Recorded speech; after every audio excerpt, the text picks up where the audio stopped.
Okay, so today we're going to go ahead and talk about how to find the tension in a set of ropes when the system is at equilibrium, just not moving. Cool. So I went ahead and wrote at the top of this paper what our steps are to solve problems involving Newton's second law. So again, our first step is always to draw a free body diagram.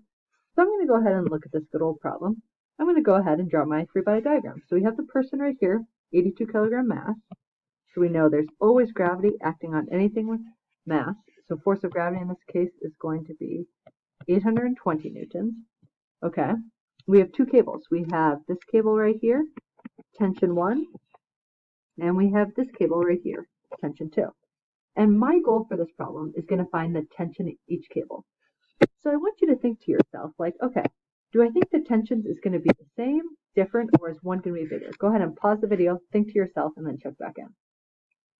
Okay, so I'm not going to answer that question, but let's go ahead and do the math and figure it out. So we drew a free body diagram. Now so after our free body diagram again, we're going to go ahead and break any vectors into our components. And I should draw my little coordinate system. So I'm going to say y direction is going to be the up and down vertical direction, and x direction is going to be the side to side horizontal direction. So gravity looks like it's just in the y direction. Tension, that's not just x, just y, but both directions. So I'm going to have to split that into the components. So I'm going to go ahead and split this into good old components. So I know this angle is 48 degrees. So this angle right here will have to be 48 degrees using our handy dandy math. So I know this side right here, I'm going to call it T1y. This side is T1x. So let's go ahead and write down what T1x and T1y are in terms of T1 of this angle. So T1y is going to be T1 sine of 48 degrees when I set up my SOHCAHTOA. T1x is going to be T1 cosine of 48 degrees. Again, make sure to set up the SOHCAHTOA yourself to confirm that you agree with that. Okay, let's look at the other side. So we're going to split T2 into our good old x and y components. So this angle right here will be 35 degrees. And I know T2x is going to be T2 cosine of 35 degrees. And T2y is going to be T2 sine of 35 degrees. Cool. So I went ahead and broke my vectors into its components. Now what I'm going to do is I'm just going to draw to the side. For thinking purposes, I know, actually I'm going to draw to the other side, sorry about that. This is when you could use technology and pause the video, but that seems silly sometimes, you know? Cool. So I know that we have T1y, which is, again, this little force right here. We have T2y also going up, which is just that force on the other side.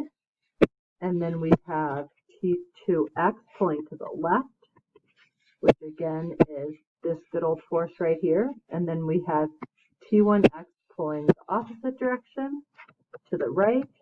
And then we have gravity pulling downwards. So this right here that I just went ahead and redrew, I'm going to highlight it in yellow. I use this picture for my thinking purposes, just because I think it's a lot easier to conceptually think of the problem when I have this little picture. Cool. So now what let's go ahead and do is let's write out Newton's second law. So step number 3, we're going to need to set up Fnet for both the x and y directions. Okay, so let's go ahead. I'm going to start with, what do I want to start with? Let's go ahead and start with the good old x direction over here. So Fnet x. Okay, so I need to write down whatever forces are acting on it in the x direction. Go ahead and do that.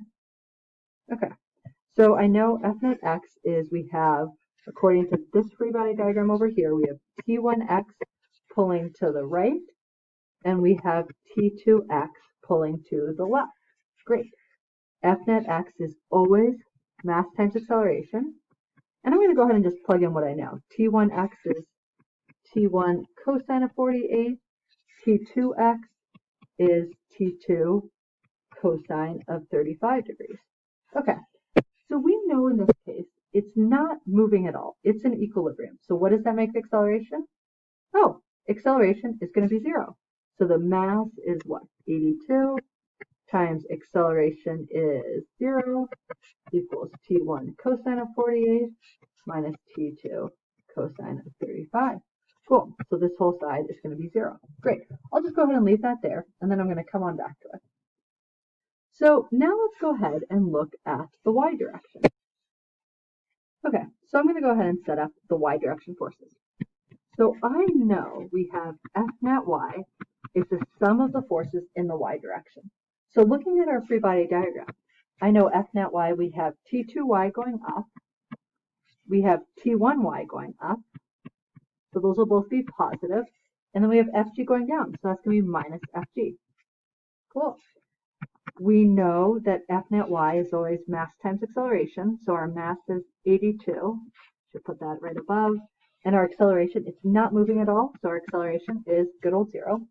T2y is T2 sine of 35. T1y is T1 sine of 48. And then take away Fg, which is, what is Fg? 820. Cool. So now we have what?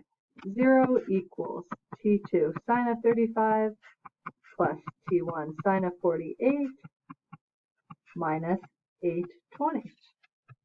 Cool.